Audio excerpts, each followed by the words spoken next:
You can see my t-shirt, please pass the bacteria. You know, bacteria are not all bad. Bacteria, you know, actually are necessary for our health and well-being and for the health and well-being of the earth. Beautiful. Hey guys, today on It's Alive, I'm joined by my guest, Sandor Katz, fermentation legend, inspiration of mine. We're gonna be making an incubation chamber, a fermentation chamber, and we're making a little tempeh together. Let's get into it.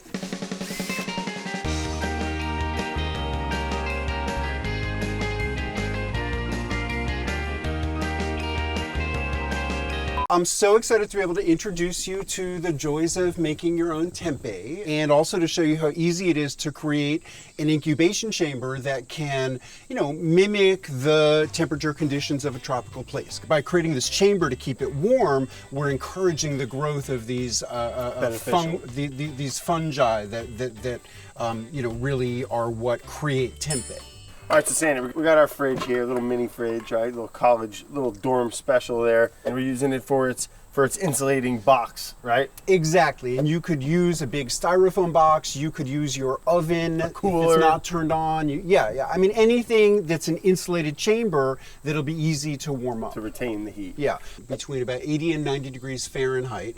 And we're going to be making tempeh. You could also use it to make koji and certain other kinds of ferments that, you know, need a temperature range like that. Beautiful. You can use a heating mat like this, any kind of a gentle source of heat. And then we're actually going to use this, you know, this is a temperature controller. So we'll set a target temperature. Right. It has a sensor, and then it'll turn the source of heat, whether it's a light bulb or the heating mat, on and off as necessary to maintain that target temperature. And then I have just a little, just a, you know, like an oven thermometer. And a little digital readout, just so we can monitor it. We can make sure, you know, just to, I don't have to go trust in, you know, it's just a nice little check. The one other thing we're going to do is using your drill. We also need a little bit of oxygen, so we need some air circulation. So whatever the insulated chamber that you use, you know, if it is completely sealed, you just need to make a couple of little holes in it, like right about here. I like it.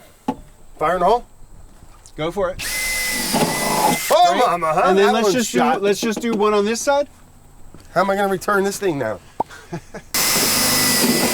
And these are tiny little holes just to make a little bit of air circulation so there's oxygen for this fungus to be able to grow. I like to put the heat source in the lower portion of it because heat rises. There we go. Oh yeah. I like this, huh? Great. We need to put the sensor to this temperature controller inside. I like to do that on the top shelf. Okay, right. Because that's where the tempeh will be. We're going to be. And then we'll actually plug the heat source right into the temperature controller so that the temperature controller can turn it on and off as needed. If we set it for, say, 85 degrees Fahrenheit, whenever the temperature is below that, it turns on the heating pad, and whenever the temperature reaches our target, it turns off the heat source. Right. Let me just also point out that I've seen people turn a spare closet or an extra bathroom into their insulated chamber with a little space heater. There's a lot of possibilities. You know, on a hot summer day, you don't need any of this. Then you're in the tropical temperature range, and you can just do it at the ambient temperatures. Yeah, and it's just really just kind of working with nature, which is, you know, I think a lesson. If there's one thing we can all learn from today's lesson is to work with nature. Let's make some tempeh. Okay. So tempeh is a traditional food from Indonesia, specifically the island of Java. And it's basically soybeans that are bound together by the growth of a fungus that helps to digest the soybeans and make the nutrients of the beans more accessible. So we got some soybeans here. Soybeans have a really heavy hull on them. Right. And the fungus that we're trying to cultivate on these can't penetrate that hull. Oh, yeah. So the idea is that we split them, and that causes the hulls to fall off, and it also creates more surface area for the fungus to grow on, so you get a tighter binding of the beans together. This is called a corona mill. This is a, you know, typical Mexican mill that's usually used to grind up, you know, corn into masa. So let's go ahead and pour these into the hopper. They're all getting split. They're all getting cracked. We don't have a lot of powder. We don't want to turn this into a powder. Okay, so you want some texture. You don't want it to be a mush. Exactly. Once we put this in water, the hulls will float to the top. So what I'll usually do is skim off the bulk of the hulls. And look at that, beautiful. And now we're gonna cook them, and like you said, all that cracked papery hull is gonna float up. Just rise to the top with the foam when it begins to come to a boil. And then we need a little pot with water. All right, so we got a little water bringing up to a boil. Unsalted, straight water. Is there a reason you're no salt? Yeah, I mean, salt could inhibit the growth of the fungus, so you don't want to use any salt. We don't have to wait for this to come to a boil. Let's just throw it in. Pour these in here. I'll set a little timer. What I sometimes do is, with my clean hands, just get in there and squeeze, so we don't end up with pieces of soybeans in the floating hulls. But then, you can see that we can just scoop off the hulls. Yeah. And so we get the bulk of it out. Yeah. And that's it. I'll throw it in the compost. This compost gold that's right here. Yeah. I mean, your chickens would probably even love to eat it. No, they go in there. I threw it in this little bin. Chicken stuff, they go in there. Don't worry about it. I'm beginning to see bubbles, so I would say, now we'll set our timer for 45 minutes. Relatively short cooking makes the beans soft enough for the fungus to penetrate, but we don't want to cook them till they're luxuriously soft, which in the case of soybeans would be many hours, because we really need to maintain the shape, the form of the beans in order to leave space for the fungus to grow. Some of this foam that's coming, we want to just skim off the foam. Yeah, get rid of that. And then if there's any way we can lower the temperature, it's good to just have a low simmer. So our timer went off. It's been 45 minutes. And the best way that I know of to test the doneness is just to taste one. Make sure your teeth can easily go through it.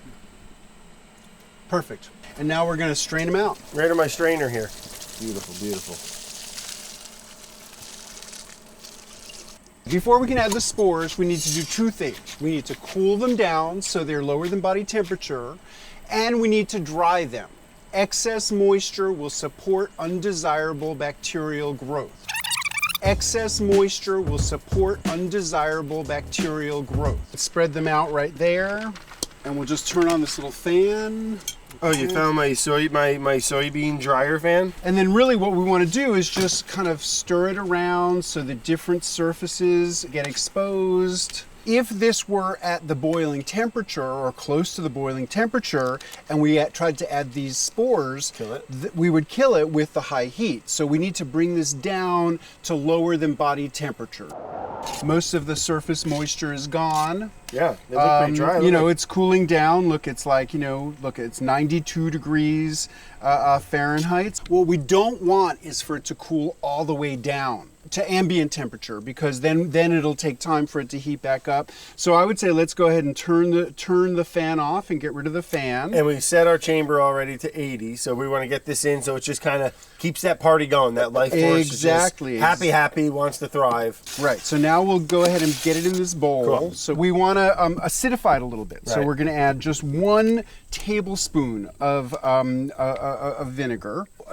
Every fermentation process is about creating an environment that's going to support the growth of the organisms that you want. Right. And a lightly acidic environment is just the healthiest environment for this fungus to grow. So we don't need a lot of vinegar. We're going to use just a tablespoon. It's important to stir it thoroughly. If you have a pocket that's much higher acid, then that would end up inhibiting the growth. Right. So we want to sort of fully distribute that. Because our next step is going to be to inoculate it with the spores. The spores are the starter here.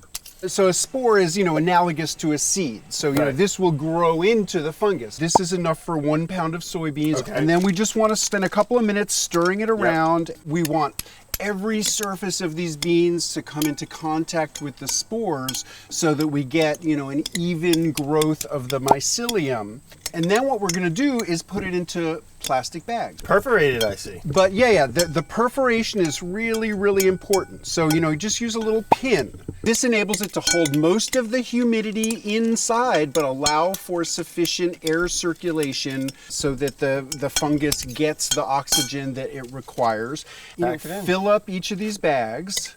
And we don't want to fill them all the way. Yeah. Cute little pillows. Yeah, exactly. When we open this up in 24 to 28 hours, it's going to be a white mass that really holds all the beans together. And then we'll get them into that incubator that's already warmed up. And let's get them on the top shelf in there.